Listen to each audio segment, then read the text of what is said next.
आप हमारी इस मुहिम को आगे लेके जाइए, उन सब का नाम लिस्ट और बताइए, नंबर, हम लोग को मिलजुल कर इन सब की। नमस्कार, प्रणाम दोस्तों। आप लोगों ने जो वीडियो क्लिप देखा ये बिल्कुल सही है। गरीबों की शान कहे जाने वाले सोनू सूद बात करते नजर आए हैं आकांक्षा दुबे की मां से। जी हाँ दोस्तों, आकांक्षा दुबे वो लड़की है जो भोजपुरी इंडस्ट्री में आकर कुछ दिनों में राज करने लगी थी। जैसे सुशांत सिंह को टॉर्चर करके मारा गया था, वैसे ही आकांक्षा दुबे को मारा गया है। जी हाँ दोस्तों, दिखाएंगे पूरा वीडियो क्लिप। तो अगर आप भी चाहते हैं कि आकांक्षा दुबे को आत्मा को शांति मिले तो इस वीडियो को एक लाइक कर देना। तो चलिए वीडियो शुरू करते हैं। आकांक्षा दुबे के डायरेक्टर को कहना है कि जब समर सिंह और संजय सिंह मारा ही नहीं तो भागा क्यों। देखिए, अगर ये समर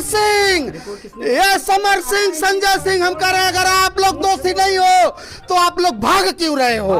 तो देखा ना आप लोगों ने, इसमें संजय सिंह और समर सिंह का कुछ ना कुछ तो है। आकांक्षा दुबे की माँ रो रो के बोल रही है कि संजय सिंह और समर सिंह दोनों हमारे बेटी के टॉर्चर भी कर रहे थे। लोग मार डाले, समर सिंह संजय सिंह ने मेरी लड़की को मार डाला।